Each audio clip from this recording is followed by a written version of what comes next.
Hey guys, how's it going? As a follow-up to my gyroscopic eye and angular resolution videos, I wanted to simplify and illustrate a few applications of perspective and angular resolution in order to better understand why and how we see the way that we do. Now, we know that our eyesight is based on perspective and that there is a limit to our vision. This is why we cannot see to infinity, and we definitely cannot see across the ocean. So first, I just wanted to quickly recap how images are displayed in your eye, how perspective is constructed in your eye or any image-forming device. The light waves come into your eye and form an image on your retina. And remember, the image is created upside down because that's how the light enters your eye, and the size of the image is a function of the size of the angle. Larger and closer objects will form bigger angles, and therefore the image on your retina is bigger. Smaller or further objects will form smaller angles, and therefore the image on your retina is smaller. These angles allow us to use depth perception, judge sizes of objects, and also determine whether objects are coming toward us or moving away from us. Once an object is too small or too far away, the angle will become so small that it will go beyond our ability to see it, to resolve it in our eyes. And this is called going past the angular resolution limit of our eyesight. It's all about the angles. The angular resolution limit of human vision is about 1 arc minute, or 0.02 of a degree. And that 0.02 of a degree represents an angle. Once light comes in at a smaller angle, we cannot see it.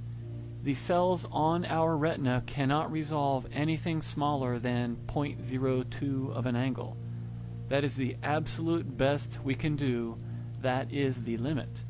We can do worse due to diffraction and other conditions, but never better.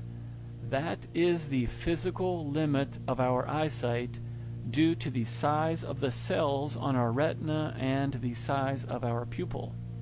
So I would like to start with perspective and how parallel objects seem to converge at the vanishing point or the horizon. We always throw around the word perspective, but we never seem to break down exactly how it is formed by our vision. Take the example of railroad tracks. Now, we know that they are parallel and they always remain parallel. So how and why does perspective make them appear to converge, to meet at the vanishing point? The why is easy. It allows us to perceive distances, depth, and sizes. And the how is easy to understand as well, but we never really think about it. I want to demonstrate how this occurs, and it is due to the angles. Again, it is truly all about the angles. So, how do our eyes render the convergence of the railroad tracks? And to understand this, we need to look at the railroad tracks from a different vantage point. Let's look at them from above this time, from a bird's eye view, so that we can learn exactly how the tracks seem to converge at a vanishing point. Here, we are looking at train tracks from above, and this object here is supposed to be an eyeball. Bear with me, this is just to illustrate the concept of the angles and how they render the convergence. And remember, we are looking down from above like a bird's eye view. From this view, we can see how the tracks are parallel, but in the eyes of the observer on the tracks, they would appear to converge at a vanishing point. So, as the observer gazes out over the tracks, they seem to converge in the distance. To illustrate how the angles are formed in the eye, let's draw lines from the trusses into the eye and examine the size of the angles. The close truss forms quite a large angle, which means that it will form a large image on the retina. Now, notice how the truss a little further away forms a smaller angle, and accordingly the image on our retina will be smaller. As we draw lines from the trusses that are even further, notice how the angles get smaller and smaller. The angle determines the size of the image on your retina. A very simple concept, yet we take it for granted. Look at the angles formed in your eye. The close trusses form larger angles, and therefore these trusses are rendered larger in your eye. The further trusses form smaller angles, and therefore they are rendered smaller and smaller, just like in the perspective drawings. When the angle gets so small that it is smaller than the limits of our eyesight, the truss or any object will disappear, will vanish at the vanishing point. So the bird's eye view allows us to see how the angles determine the size of objects in your vision. Now let's look at a side view, and this will allow us to see how the items are displayed in relation to the horizon. In this sideways picture, the dotted line represents eye level or the horizon. So I'm going to draw a straight line from each truss, and as you see, due to the angles, the near truss is rendered at the bottom or foreground of the perspective drawing, and it appears at the top of the eye, but again the image is flipped, so the close truss is rendered at the bottom of the perspective drawing or the top of your eye. And as we draw lines from the further trusses, we see how the angles cause them to be displayed closer to the horizon or the eye level line. So the furthest trusses, as they are vanishing, are also approaching the horizon line in your eye. Simply put, the angle is based on the distance from the observer, and the angle determines where the object is displayed in relation to the horizon. Larger angle, further from the horizon. Smaller angle, closer to the horizon or vanishing point. So let's look at each truss as it appears in each view. This truss in the foreground is the same as this truss and is finally displayed like this in your vision. This is what you see. This truss in the middle is the same as this truss, and it is finally displayed like this in your vision. And the further truss is the same as this truss, and it is finally displayed like this. So you see, the angles determine the size of the object in your vision and the position of the object in your vision. And all of the angles together create the effect of perspective. So we see from the bird's eye view of the railroad tracks how angles determine how objects are displayed in our eye. Now let's look at the horizon, and this time let's look at it from a side view.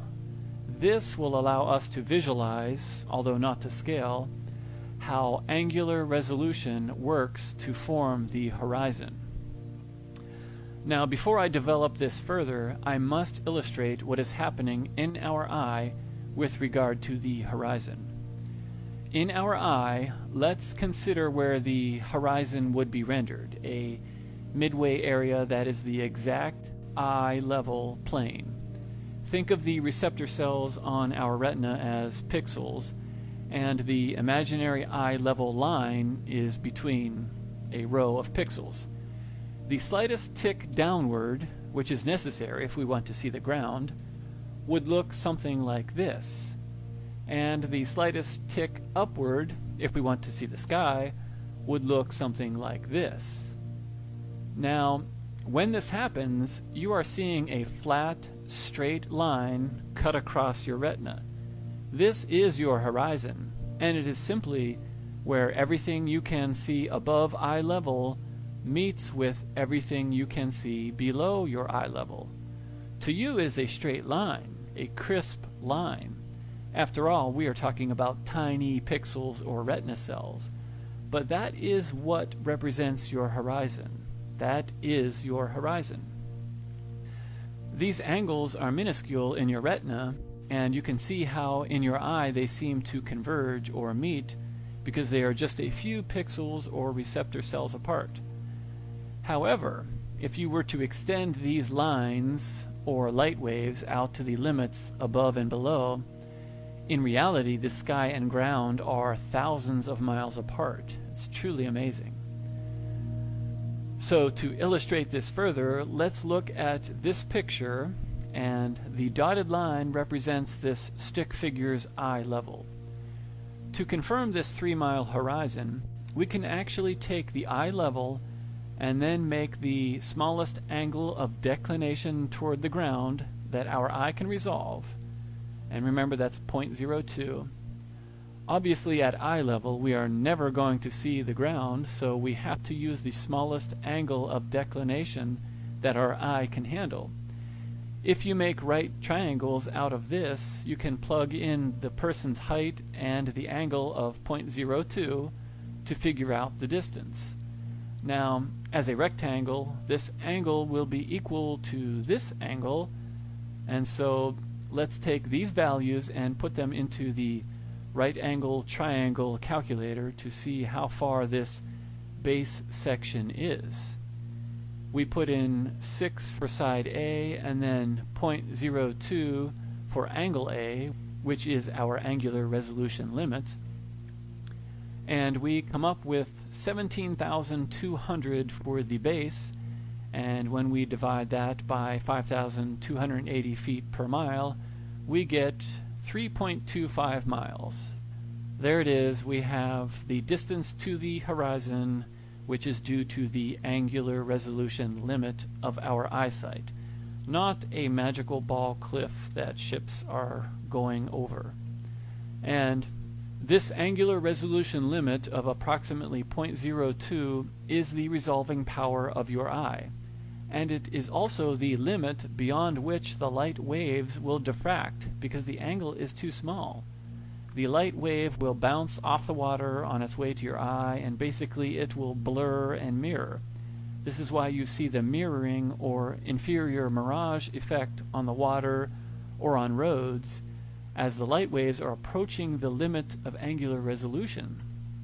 Beyond the blur or mirror part, nothing is visible at all. They have completely gone beyond the limit of your vision. Now, the ground is easy. The tricky part comes when we consider what happens above our eye level. Here, the same angular resolution limit applies, but since there is so much more area, distance, and atmosphere, diffraction also plays a big part. Remember, angular resolution is the fixed limit. Your visual acuity can be much worse than this limit, but it can never be better. This is a physical limitation based on the size of your receptor cells, pupils, and the wavelengths of light. And Rob Skiba in his videos showed perfectly how diffraction and atmospheric lensing affect our eyesight as well and are a contributing factor. So, as our eye resolves everything above our eye level, it reaches a fixed limit, this time at the ceiling.